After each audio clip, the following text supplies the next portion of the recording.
Muy buenas noches.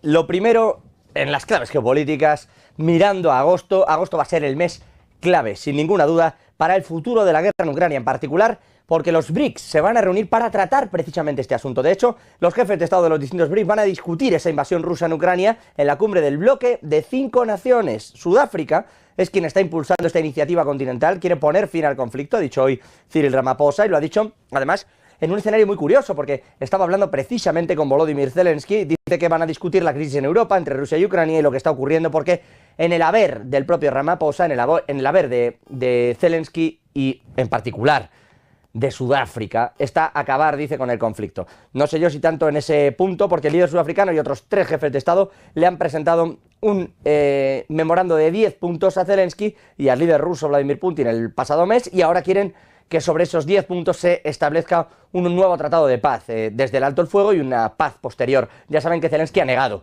en numerosas ocasiones que el alto el fuego sea algo conveniente ni que vayan a aceptar. Ha dicho en repetidas ocasiones el presidente de Ucrania que eso no pasa por ningún cauce y que congelar el conflicto solo ayuda a Rusia. Lo ha dicho, insisto, en innumerables ocasiones. Aún así, Ramaphosa, Sudáfrica, hay que estudiar estos 10 puntos. En particular, dicen, la liberación de determinadas personas, se ha referido a los niños, que deben de ser devueltos de un lado a otro, etcétera, etcétera, y asegura que dentro del diálogo que se va a organizar por parte de los BRICS en Johannesburgo, dentro de todo eso, claramente van a estar muy enfocados, muy focalizados, a ver en qué punto y de qué manera Rusia también puede acceder dentro de esos 10 puntos a negociarlo ya directamente con Ucrania. Hay que decir también que desde Rusia ya se ha deslizado en distintas ocasiones que quien no quiere negociar es Ucrania, pero bueno, en esa línea está todo ahora mismo. Por cierto, que Zelensky se ha reunido hoy con su cúpula. No hay amenazas desde Bielorrusia, les ha dicho. El presidente ucraniano se ha reunido con sus jefes del ejército, con los del servicio secreto, quiere conocer la situación en el frente, ya saben, en esa contraofensiva que va más despacio de lo esperado, pero sobre todo, en esa reunión lo importante ha sido que han participado ministros de distintas industrias muy relevantes, como la de hablamos de energía, por ejemplo, o la propia producción de armamento dentro de la industria, y en especial se ha tratado del asunto de los drones por parte de Ucrania. Zelensky está intentando ahora mismo redoblar los esfuerzos, obtener los F-16, obtener drones de combate y obtener lo que ya es una realidad, porque ha dicho Estados Unidos que ya están llegando las bombas de racimo a Kiev. Es decir, que ya está pegando un impulso. Se ha hablado mucho del tema de los derechos humanos, lo hemos comentado aquí, de las bombas de racimo, esa doble moral que hay con este tipo de armamento, y la realidad también es que, sí, es cierto todo esto, pero es que pareciera que hemos llegado a un punto, no sé si real o no, pero pareciera que hemos llegado a un punto en el que no hay mucho más que entregar. De hecho, Alemania está produciendo, lo comentábamos en la noche de ayer, misiles y municiones a toda pastilla. 4.000 millones de euros le acaba de meter de inyección a Olaf Scholz a esta industria para que puedan llegar a tiempo a hacer ciertas entregas. Reino Unido incluso se rebeló diciendo que ellos no eran Amazon, no eran un Amazon del servicio militar, en fin. Están en todo esto, pero la realidad, insisto, es que Zelensky le ha trasladado a su cúpula pues todo lo que ha recibido de la OTAN en estos últimos días y sobre todo les ha dicho que no hay una amenaza real desde Bielorrusia y les ha restado también miedo, un miedo que a todos quizás se nos ha pasado por la cabeza en algún momento, que tiene mucho que ver con el armamento nuclear, con la posibilidad de que entren en juego las armas nucleares. Al parecer, bueno, pues estamos ya en ese punto de que eso no va a ocurrir. Si me permiten, en lo económico, ojo al dato de hoy, Estados Unidos. Ahora vamos también con Joe Biden, que tiene lo suyo, pero les decía, en lo económico, dato de déficit en Estados Unidos. El déficit en Estados Unidos está ahora mismo en unos niveles donde solo ha estado cuando hay recesión. Ya se lo digo. Solo ha estado cuando ha habido crisis. De hecho, ahora les voy a dar algunos datos y van a poder ver este gráfico también, que a ver si les ponen ya nuestros compañeros, pero les digo, lo impactante del informe mensual del déficit presupuestario de hoy no es solo que, cuidado, más de 1 billón, no 1 billion, no, 1 billón, es decir, 1 trillion, se va a gastar anualmente en intereses. Viendo el déficit de hoy, ya llevan eso en intereses de la deuda de Estados Unidos. El gobierno se está gastando eso. Para que se hagan una idea, se está gastando casi el 70% del PIB español, del tirón, solo en intereses de la deuda. No hablo de la deuda colocada, los intereses de la deuda. ¿Por qué?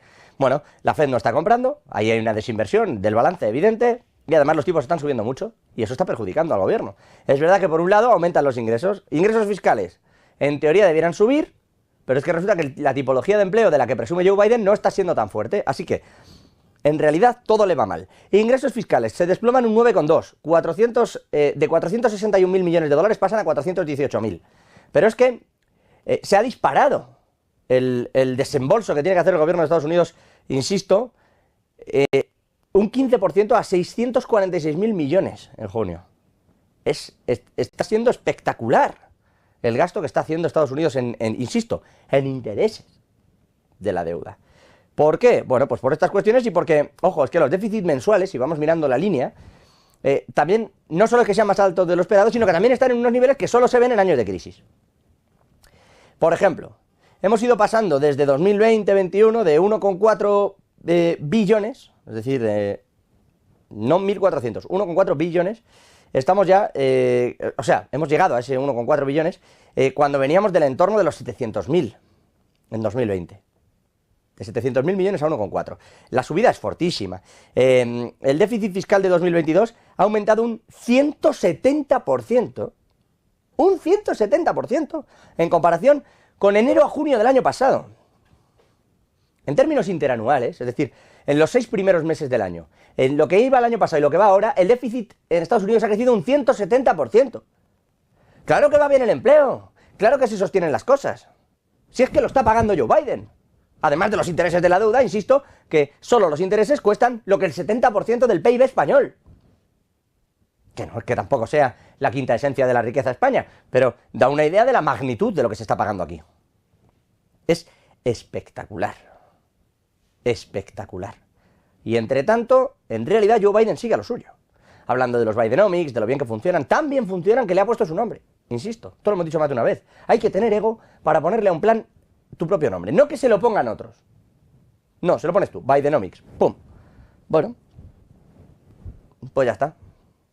Ahora, la realidad es que ese gasto lo están notando los estadounidenses y que el déficit está a unos niveles que yo no sé qué hay detrás, porque aquí lo hemos comentado en distintas ocasiones y hay veces que estamos viendo unos datos que claramente van a la baja y que hay grietas y que hay un goteo y hay otros que van hacia arriba. De hecho, si miramos a los resultados de la banca está disparada. Menciona aparte a un JP Morgan que le ha salido fenomenal, ha crecido su beneficio neto un 61% gracias a adquirir un banco que no quería nadie. Este asunto de SVB. Que no son tontos en JP Morgan. De consejeros externos se salen, el banco no vale nada, yo no quiero ofertar, bueno, pues ya que lo vais a regalar y lo vais a rescatar, entonces sí me lo quedo. ¡Pum! Disparado el beneficio. Pero, luego te venden que se han quedado una cosa que es una ruina. Hombre, no será tan ruinoso si ha disparado el beneficio de esa manera, gracias a ese extraordinario.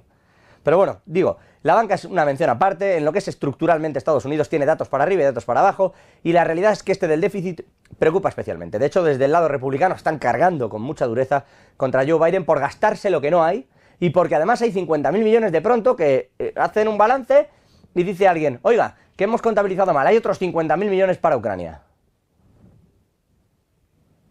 La gente no da crédito. Bueno, crédito lo da, perdónenme la broma, el propio déficit fiscal de Estados Unidos, que sigue sacando dinero como si no se lo estuvieran gastando, insisto, elevándolo un 170% respecto a enero y junio de 2022, que se dice pronto. Joe Biden, les decía yo, claro, en la picota, con el personal pensando exactamente qué hace. Y ahora lo veremos, pero con una carrera electoral que se le va a complicar, ¿eh?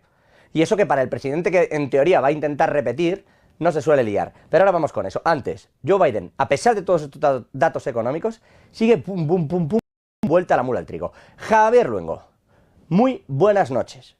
Se ha puesto a perdonar Joe Biden 40.000 millones a estudiantes a pesar de las sentencias y a pesar de todo.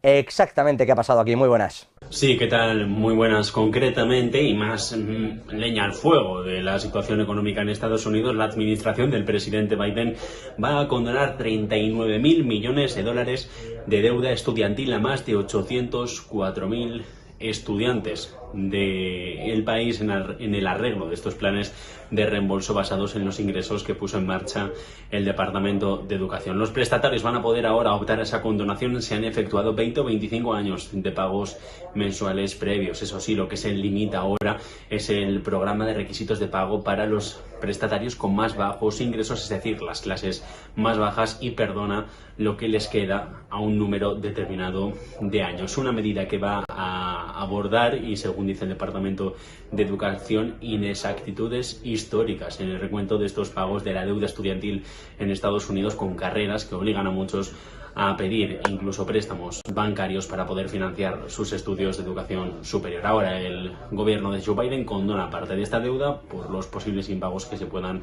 acarrear, y por un lado los bancos pueden no registrar una mora, y por el otro, si miramos desde otro punto de vista, se deja capital a los consumidores para que fomenten esos ingresos, ese consumo privado dentro de la propia economía estadounidense.